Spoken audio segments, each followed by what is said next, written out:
Hello everyone, thank you for joining us today. My name is Max from the Innisfil Idea Lab and Library. In today's Code Jams session, we are going to learn how to create a simple guess the numbers game using the programming language Python. We're going to write this code in the Mu code editor, which can be found at codewith.mu. So you can download and use that so it all looks and feels the same, but if you have a different editor, that's fine too. The Guess the Number game we'll be making today is adapted from a chapter in a book by Al Swigert called Invent Your Own Computer Games with Python. His book is freely available online at inventwithpython.com, so if you want to check that out after this video, please do. In this Code Jams session, the Guess the Number game we will be making is really just an excuse to learn all about the Python syntax. And so in order to create the game, we're going to be taking a lot of pauses and explaining how and why what we're doing is working and why we're doing it the way we're doing it. So it may be a little slow going if you already know some Python, but I hope there's something there for beginners to help jump into the language and make something fun. If you want to see a full text version of this program, head to github.com/mlupo/idealabcodejams. On that page, you can find all the different code jam sessions we've run and their accompanying code. And so feel free to copy and paste that as you desired and work from there, or follow along the video, pausing as we go. First things first, in a guess the number game, you probably need a number. In Python, we can assign a number to a variable so that we can use it elsewhere in our program. A variable can be thought of just a box we put a label on that we can store things in to be used later. The good news is for us, in Python, variables are assigned in a very simple way. You type in the name that you want the variable to have, you use one equal sign, and then on the right-hand side of the equal sign, you type in what you want to put in the box. Pretty simple. We can make variables for all kinds of things, including the guess we want our player to make. So we want a player to guess a number, and in order to guess the number, we're going to take in the player's input. Lucky us, Python has a built-in function for this very purpose. It is called the input function. Functions in Python are called by using their name and then using the left parenthesis and right parenthesis. If you see this in the piece of Python code, you can be certain a function is being called. This function is built in, as I said, is the input function. And inside the parenthesis, we can put in interesting things and things that are useful for our program. We want to take the player's guess, and it would probably be handy if we told the player we wanted them to guess a number. So in the input function, we can type in what's called a string in Python. A string is anything that fits in between two quotation marks. There are a lot of other rules, a lot of other things about strings, but for now, a string is anything that fits in between two quotation marks. So we can type a string in here. Our string is going to be guess a number, because we want to tell our player to guess a number.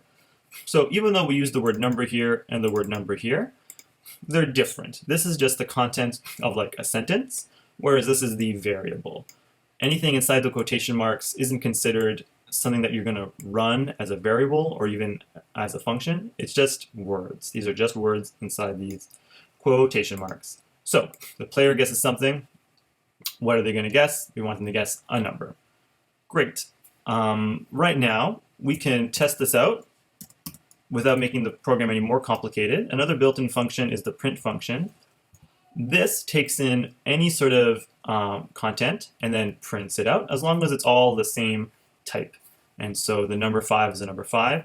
The player guess, when the player guesses, the input will actually be a string. We'll come back to that later. But just to say, the print function prints things out. So we'll print our player guess. We can run our program and see how it works. So our program runs below here, guess a number, whatever, I'll guess number 5, prints out the number 5. Great. So the print prints our number that we guessed. Of course, this would work for any old thing, guess a number. Great. So the program works so far as intended. Of course, there's no game aspect to this yet. We need to add a little bit of danger, a little bit of a challenge. So we're going to introduce some logic. We want to ask a question.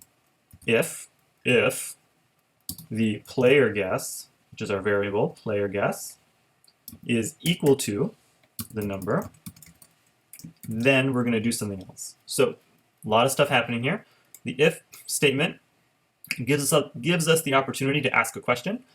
And what the question result should be in order for it to run is true. We're wondering if this is true.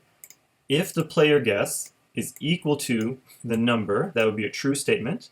In Python, two equal signs are the evaluation operator. So whatever is on the left will be evaluated to see if it's the same thing as on the right. And if that's true, well, great. Then we can print out a fun statement for us. You win, exclamation point, point, quotation mark, bracket. So once again, here's a function called the print statement, which we used just briefly moments ago. Quotation marks, great. Otherwise, or else, so if that didn't happen, what should happen? We want to print out, you were wrong. It's important for computer programs to be very mean, so here we go.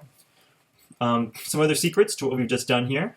Everything after the colon, after the very next line after that colon, is indented. Any code that we put under there needs to be indented the same amount. And so the if statement requires a colon. Colons mean that the next line is indented by 4 spaces. And then whatever you put there, let's say it belongs to that top statement. Else is a statement, again, that's connected to the previous one. We put that, though, far left. There's a colon. Everything after the colon happens within that block. Python is a white space significant language. Whatever you put indented only will run underneath the line of code that comes above it. And so this will only run if this is true. If that's not true, then this will run only in that case. We can put more code underneath here that's not indented, but that would be separate from that if statement altogether. In any case, we can test our program. I have a secret that we're going to find out together. So let's test out this program. We're going to run it, guess a number, great, 5. Oh, I was wrong. Oh, no. It's a very simple problem that we've run into, as expected. When the player guesses a number, the input function only takes in that content as a string. So whatever the player types in ends up with kind of automatic quotation marks in a way. We can test out if this is true by simply asking. So we have the number, and another built-in function is the type function. So we can ask for the type of the number. It's the class integer, int. We can ask for the type of our player guess. And that one is, surprise, surprise, a string. So the simple solution here is to, on the fly, use the built-in function int for integer to convert our player guess. And so by doing so, we can evaluate if it's the same as the number. So does the integer version of player guess equal the number? Again, 2 equal signs is testing if things are equivalent. Does that happen? Is that true? Yes, that's true. Again, if we did it the other way around without using the integer function, and we asked if player guess is equal to number, that'd be false. I understand this is probably a little confusing, right? Because what's the difference between the 5 I typed in input and the 5 here? And again, that's just because whenever the input function accepts input, it turns it automatically into a string. If this was in brackets here, or sorry, print in quotation marks here, then this 5 would equal the 5 I typed in, but that's not really what we're doing here. We want a real number, and then we want to convert this into a real number.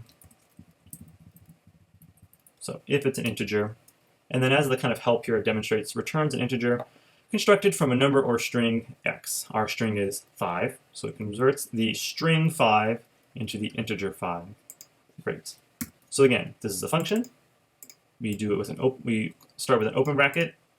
Things we want the function to act on go inside of it. Then we close it with the right bracket. So let's test out our program again. Let's guess a number. 5. You win. Whew. Great. And of course, does our program not work in the way we expect? Guess a number. I don't know, 300,000 million. Enter. You were wrong. Well, so this is phase 1, a simple program that's not really a game because we already knew the answer. So in the next step, we're going to turn this program into a more adequate game by adding in randomness. Randomness is what makes a lot of games games, and so let's add that functionality into our guess the number game. In Python, we can bring in some external modules, and we do that by importing them. And so the import statement goes at the top of your code always, and it is the simple word import. And we're going to import the random module. The random module is already installed with Python and with the Mu code editor, but we just import it only when we need it. So we're going to import the random module, and then we can use aspects of the random module wherever we want in our code. For us, probably the most important thing is our random number we want to generate at the very beginning. So we call the random module, then add a dot to access all of the functions within the random module. For us, for our purposes, there's a random integer generator, randint. And in order to use that, we type in its name, randint, and then open our parenthesis. The Mu code editor brings up some documentation on the fly. So the randint function takes in a range, A and B, and then returns a random integer within that range, including both endpoints, which is perfect for our purposes. We'll make our player guess a number between 1 and 10. Sure. And so following that, we can actually play the game right now and see how it all works. And so I run this.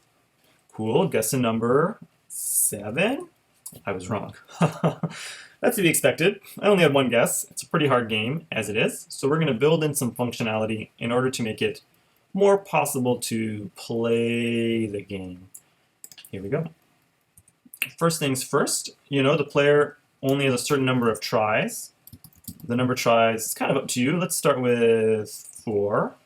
And then we're going to keep track of how many times the player has attempted this. So we're going to make a new variable again, player attempt. They start off on the first attempt. So these are 2 variable assignments, variable name, 1 = sign, value we want assigned to the variable, which is all good. Lastly, we're going to do something kind of fun. We're going to make a variable titled win, which will be how we keep track if the player has won or lost. At the very beginning of the game, the player has not won, so win is false. False with a capital F is another keyword in Python. You might notice that the Mu code editor has made the import function, the import statement, the false, and the if all the same color. They're all built-in statements. So right now, win = false. Great. And then we're going to have to do some looping around to ask this question multiple times. We have 4 tries. We have to build in some functionality to loop our way through 4 tries. There are plenty of ways to do this. The one I'm doing here is just one of them, mainly to introduce the while loop. So the while loop will do anything we put in there as long as it evaluates to true. So of course we can check if things are true by comparing one to the other with 2 equal signs. True on one hand is just always true. I'm just using this as a quick example. While true, we can say, print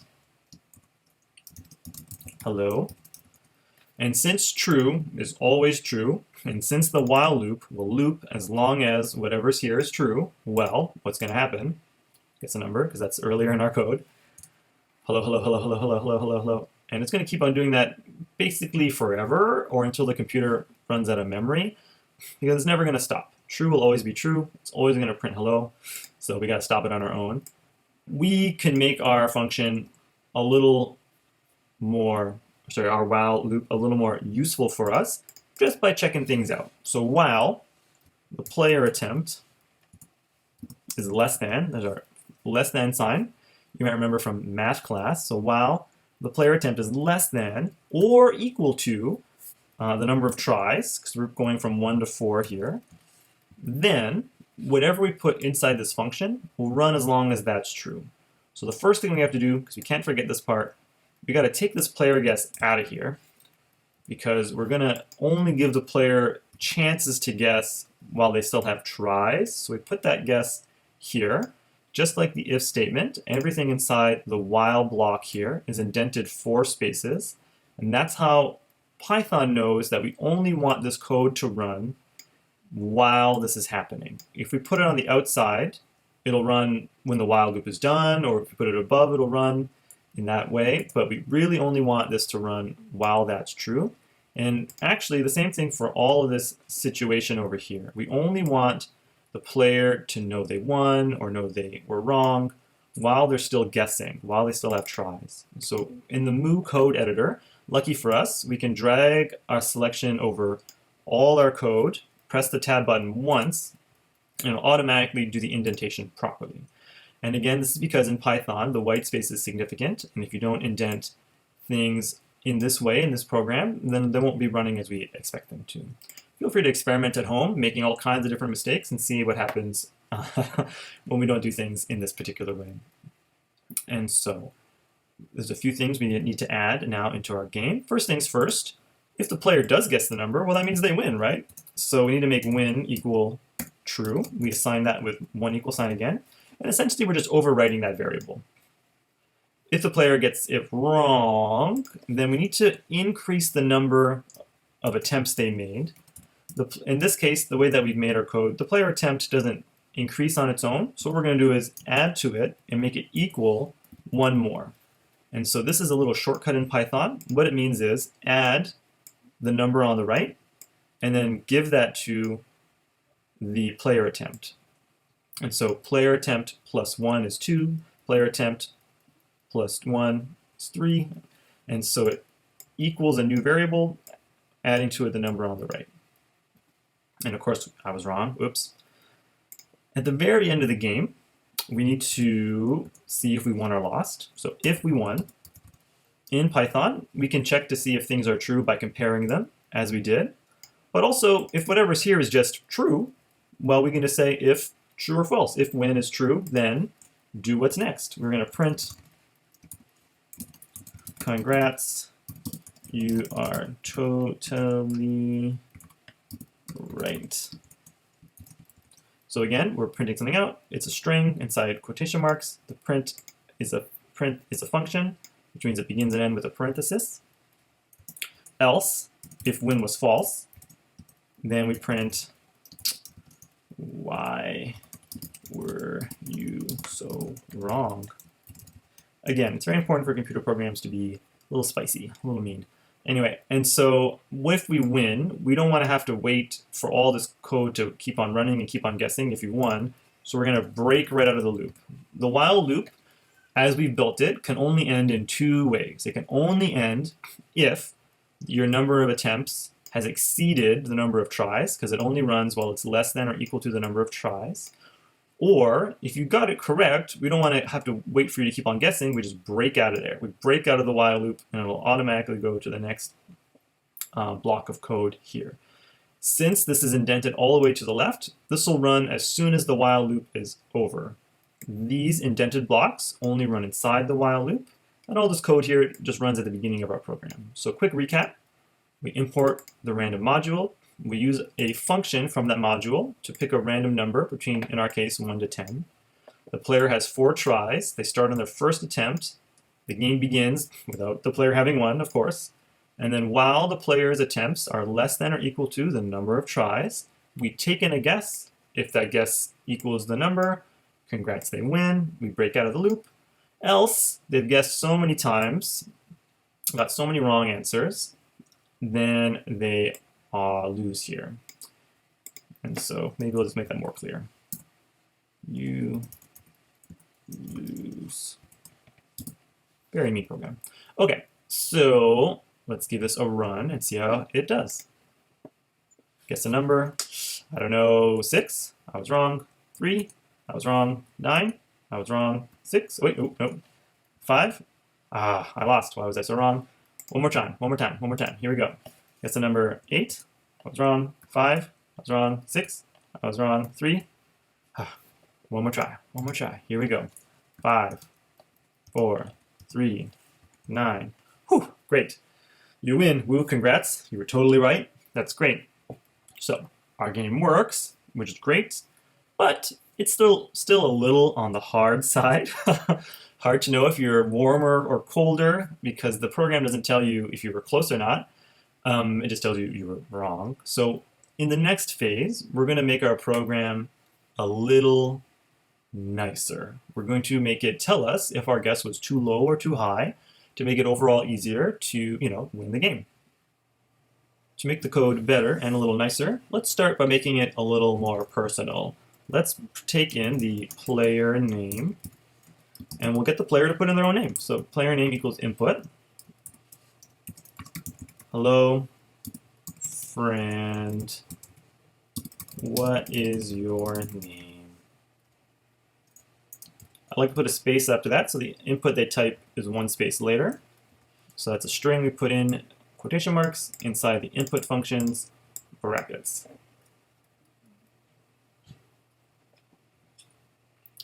We're going to greet the player now that we've taken in their name. We're going to print off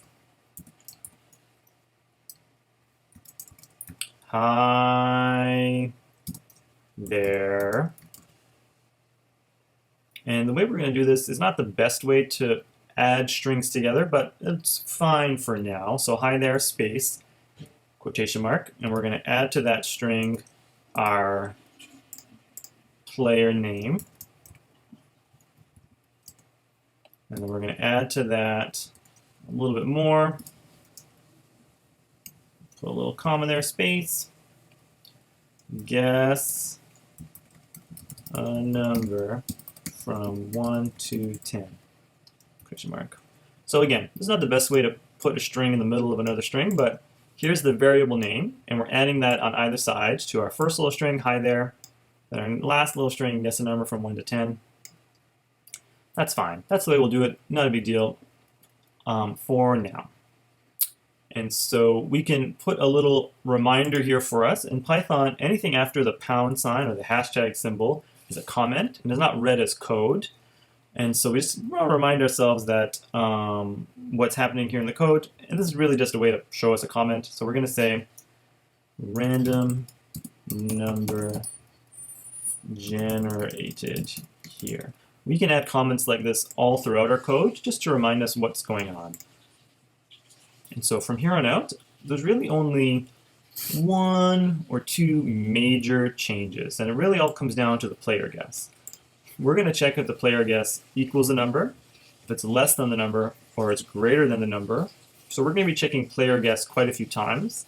To make it easier on us overall, we can automatically put an integer function here to turn the contents of that function into an integer at the same time as that we take the input, so that we don't have to use that language here, because we're going to be doing that a few times. So if you guess the number, you win, woo, great. All that is fine. Nothing really needs to change there, but we're going to do some fancy stuff here.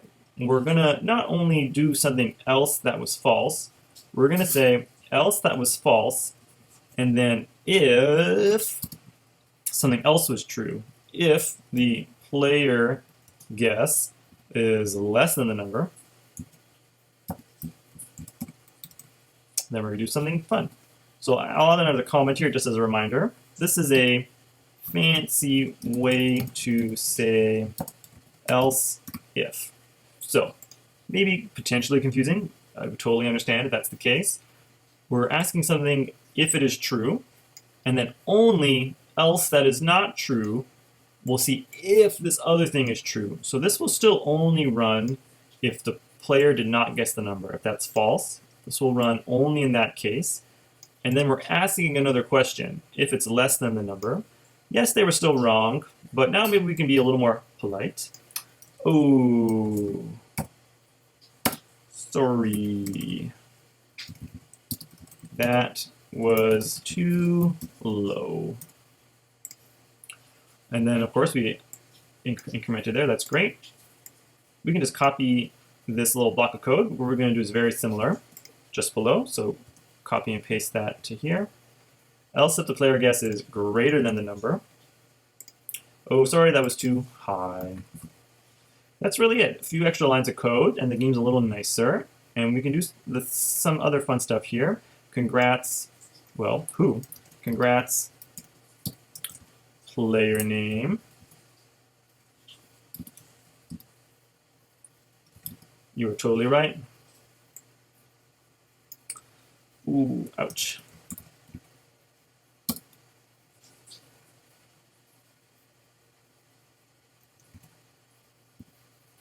Oops. Plus player name.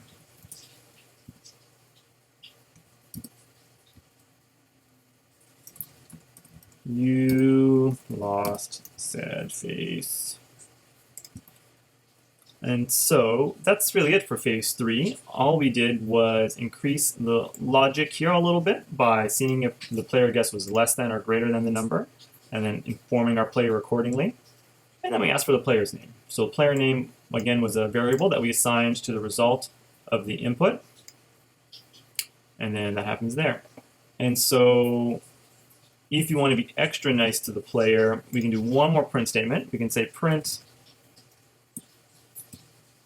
the number was, and here's the funny thing, in order to make this all be one string, we're going to add our number to tell the player what number that they did not guess. But in order for it to show up in the print statement, in a humorous turn of events, we have to convert that number into a string. So we created a new string by passing to it the number so they can show up all in our one-line print statement. So let's play our game. Hello, friend. What's your name? Jerry. Hi there, Jerry. Guess a number from 1 to 10. Okay. 4. Ooh, sorry, that was too low.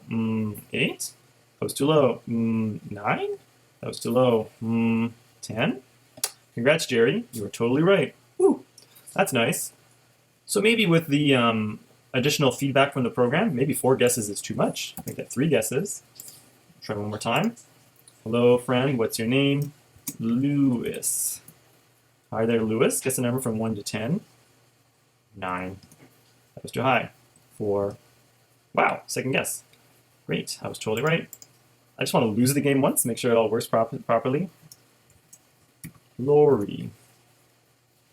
1, 2, 3. Oh, wow. I'm really good at this game. Stu. 5, 5, 5. Oh, ouch, Stu, you lost. The number was 2. Well, that's really all there is to it. Thanks so much again, and hopefully see you soon.